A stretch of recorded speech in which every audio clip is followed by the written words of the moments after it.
Genética de populações é um ramo matemático da genética que explica a frequência dos alelos mendelianos em uma população. É claro que ele visa explicar a origem dos genes nas populações, dados a explicação da origem das espécies de Darwin. Pois bem, então aqui a gente vai ver como as forças evolutivas elas agem na presença e na distribuição dos genes na população. Mas a gente vai ver um anexo aqui dentro da genética de populações que o que aconteceria se essas forças evolutivas não atuassem nas populações.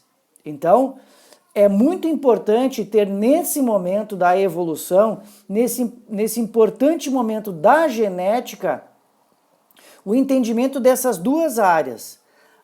A evolução darwinista e ainda por cima a genética mendeliana. Tá? Então vamos lá estudar a genética de populações. Iniciando então o estudo de genética de populações, é importante a gente entender o conceito dela aqui, para que ela serve. Então a primeira ideia desse ramo matemático da genética, que envolve mais uma vez genética mendeliana e evolução, ele tende a estudar, a distribuição e a mudança na frequência dos alelos sobre a influência dos 4 fatores evolutivos.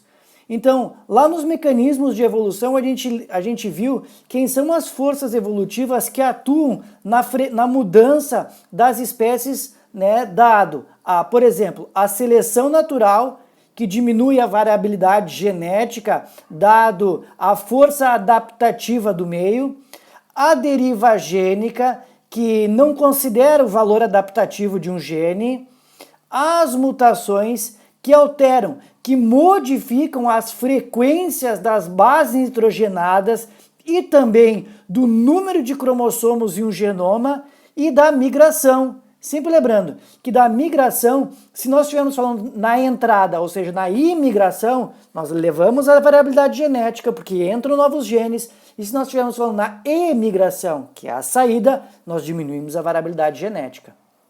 Então, sobre a luz das 4 forças evolutivas, nós estudamos então matematicamente a modificação da frequência dos alelos de forma mendeliana ao longo do tempo. Então a genética populacional ela tem o intuito de quê? De explicar os fenômenos,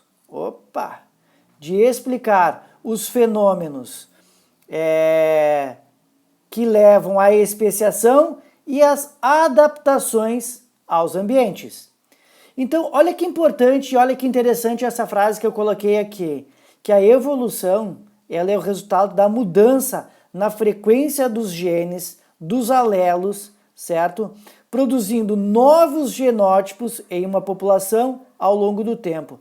Se ele produz novos genótipos, ele produz aqui um novo conjunto genômico que tende a distanciar os organismos como espécies, criando novas populações, mais bem adaptadas ou menos adaptadas.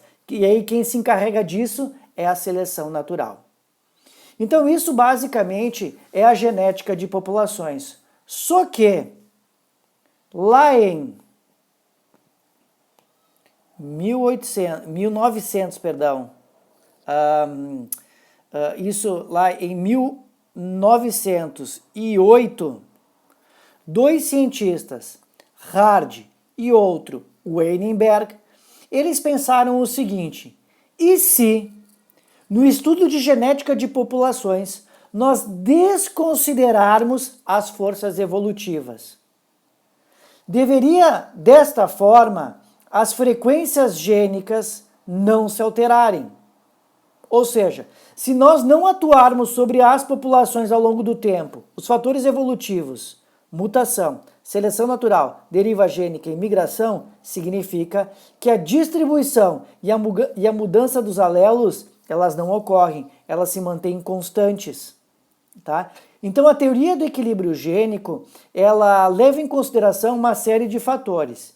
Primeiro deles, essa teoria do equilíbrio gênico, ela atua em uma população natural, ou seja, in natura, que ela seja grande, em equilíbrio, certo?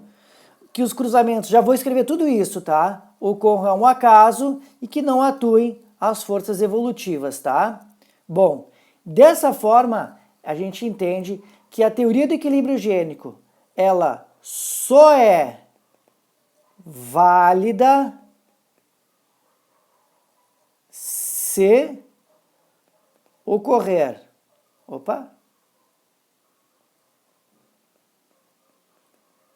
O seguinte, primeiro,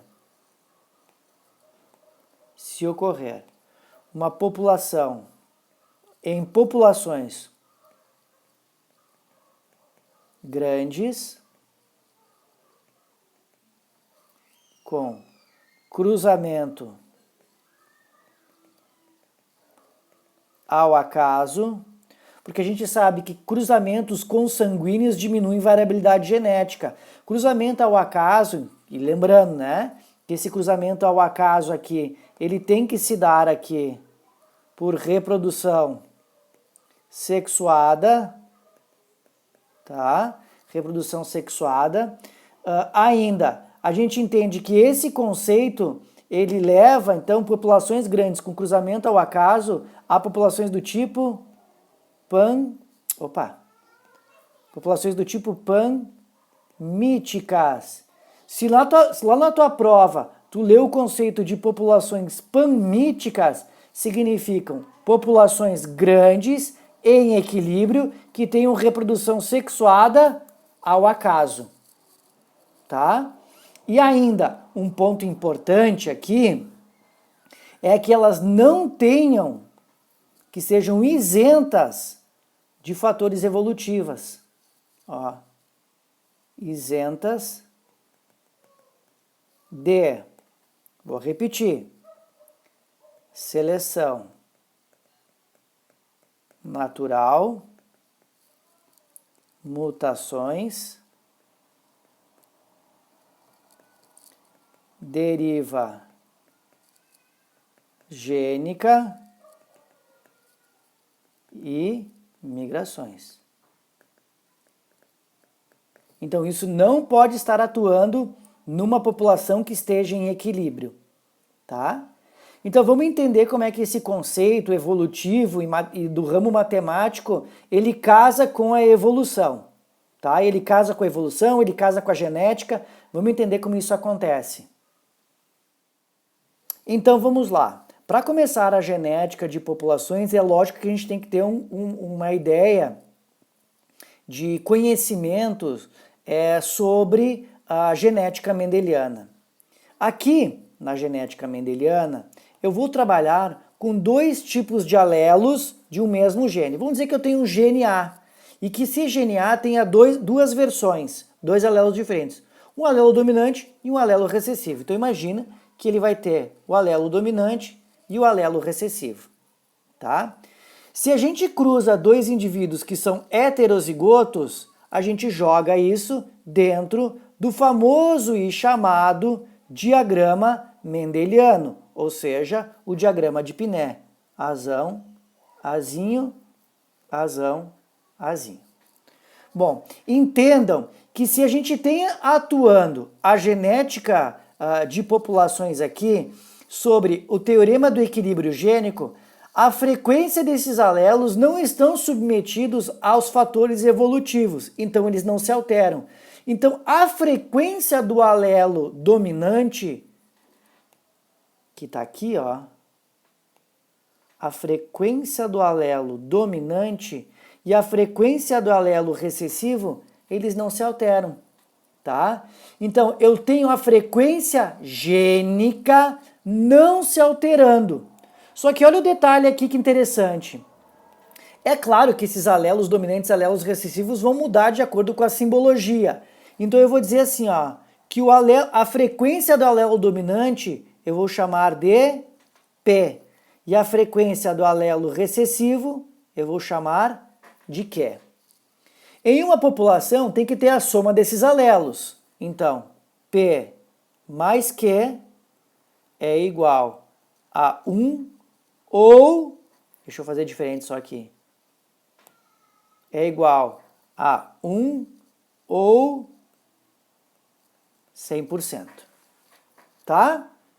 Então, como é que eu calculo aqui a frequência do alelo? Somando o valor do alelo dominante, somando a frequência do alelo dominante mais a frequência do alelo recessivo, deve fechar um valor total de 1 ou 100%. Tá? Vamos voltar aqui para o nosso diagrama mendeliano, ou também chamado de diagrama de Pinet. Se a gente vai ver o primeiro genótipo que tem possibilidade de ser produzido, nós temos aqui, então, o azão, azão. Aqui, azão, azinho, azão, azinho, azinho, azinho. Claro que se a frequência dos alelos eles não se modificam, a frequência dos genótipos também não irá se modificar. Então, o primeiro deles aqui é a frequência dos alelos. E a segunda é a frequência dos genótipos. Tá? Então, a gente tem 3 tipos de genótipos distintos aqui.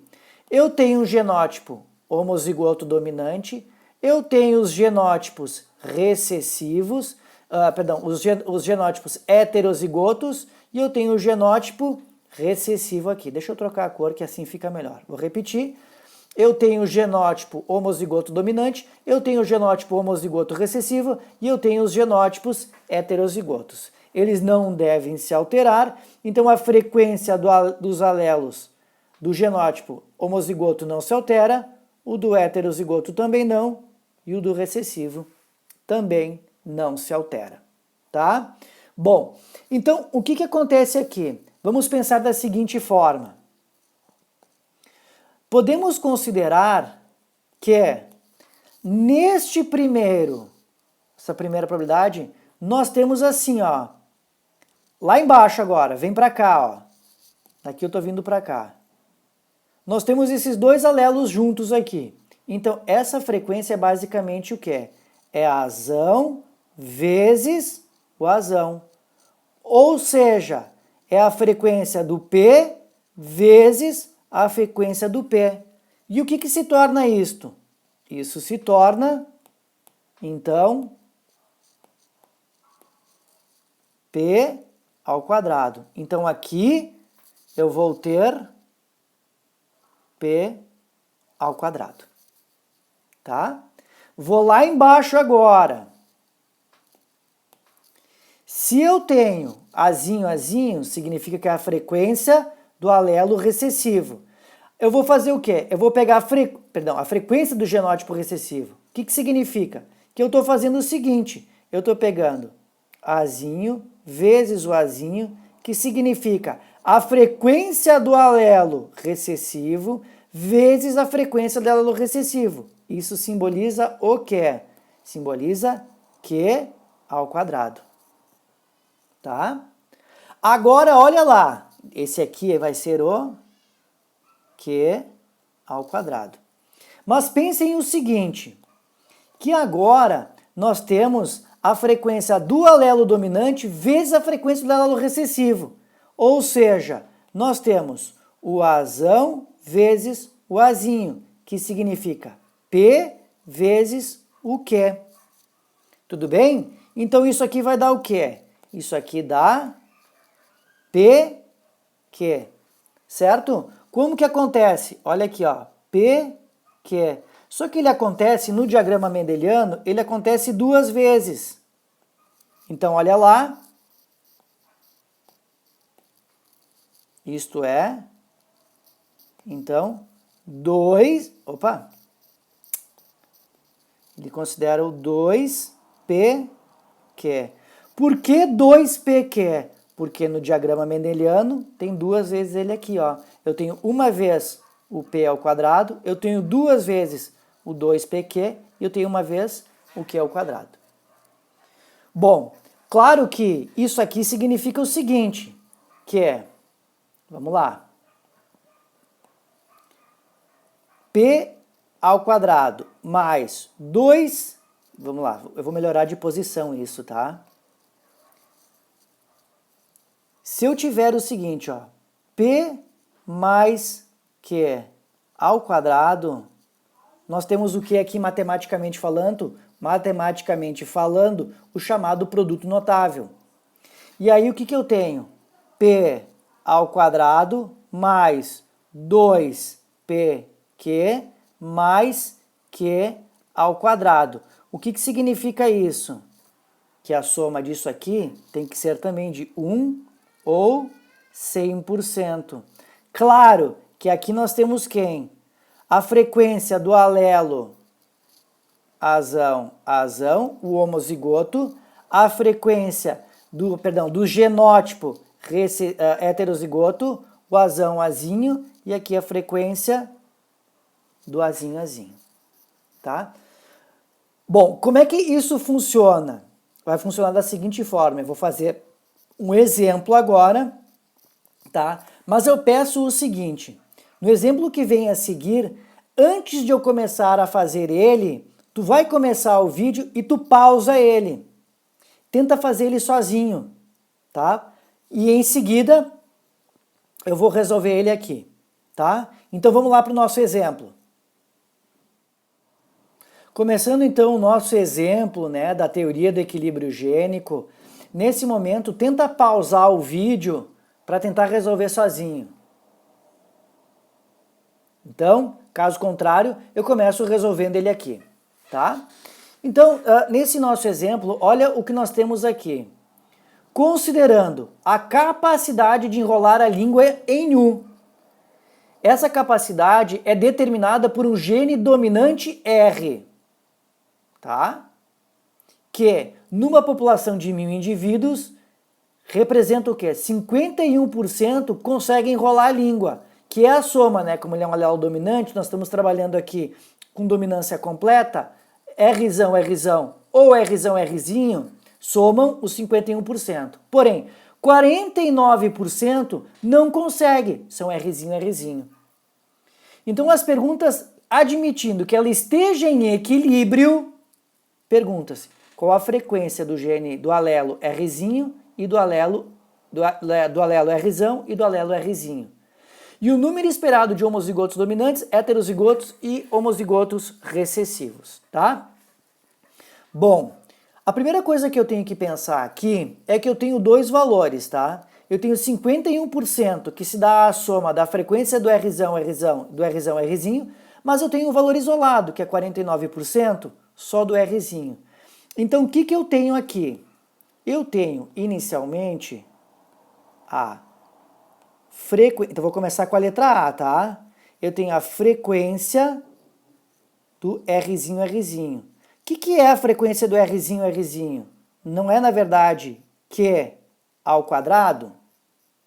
Então, se Q ao quadrado é igual a 49%, isso também significa 0,49, porque eu estou falando de uma população de 1000 indivíduos, ou seja, de 100%. Como é que eu faço para descobrir o valor da frequência de Rzinho? Olha o que eu faço. Seguimos. Q ao quadrado é igual a 0,49. Se eu pegar esse 2 que está no expoente, que está ao quadrado, e passar para o outro lado, eu vou ter o seguinte, que é igual a raiz quadrada de 0,49, que é igual a 0,7. Pronto! Eu já sei o seguinte, que a frequência...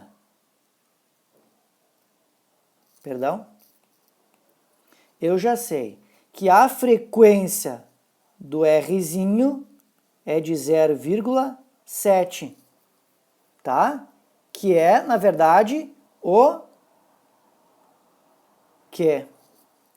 Agora, se eu sei que a soma de Q mais P é 1 ou 100%, significa que a frequência do Rzão deve ser de 0,3, que significa o P. Tá? Então está respondida a letra A. Tudo bem? Bom, se eu respondi a letra A, eu entendo o seguinte, que aqui, ó, 0,7 mais 0,3 é igual a 1. Ou 70% mais 30% é igual a 100%. Tá? Fechou aí o nosso valor. Vamos para a letra B, que ele quer saber os valores isolados aí, certo? Bom, nesses valores isolados, olha o que a gente vai ter. Deixa eu ver se eu consigo modificar. Ah, eu consigo. Eu vou trazer aqui em cima, tá? A câmera, só para não me atrapalhar nesses valores, certo? Só lembrem que eu tenho os 49% ali embaixo, tá? Então vou seguir. Vou colocar aqui desse lado, ó, porque eu não preciso mais das informações aqui. Então fica aí, ó. Então eu vou fazer a letra B agora, tá? Não sabia que estava para mexer na câmera. Então vamos lá, para a letra B. Nossa, essa parte é muito legal. Se eu tenho agora o valor dos alelos e eu quero saber o valor dos homozigotos, o que eu faço? Ó? P mais Q sobre 2. O que é a fórmula aqui? P ao quadrado mais 2PQ mais Q ao quadrado. É só eu pegar esses valores aqui e jogar eles na fórmula. Veja como é que isso fica. Deixa eu diminuir só o traço aqui. Isso fica o seguinte. P ao quadrado, 0,3 ao quadrado, mais 2PQ, 2 vezes 0,3 vezes 0,7, mais 0,7 ao quadrado, que é, na verdade, o Q ao quadrado aqui, tá? Bom, sabendo disto, a gente vai pegar os valores aqui, certo? Então veja o que vai acontecer. Ó, os valores aqui, ó, deles, ó, os valores estão aqui. Então, sabendo destes valores, olha o que acontece. Nós vamos ter o seguinte. Primeiro, 0,09, 0,42 e 0,49, tá? Ou seja, a frequência, aqui ó, 3 valores, a frequência, aqui ó, a frequência dos homozigotos dominante, aqui, vai ser de 9%, que vai ser de 90 indivíduos. Os heterozigotos vai ser de quanto?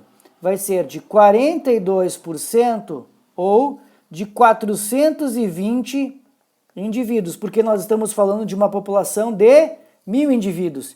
E olha que interessante isto. Se eu fizer a soma aqui desses 9 mais desses 42, eu tenho os... Eita, Dani! Eu tenho os 51%... 51% daqui, ó.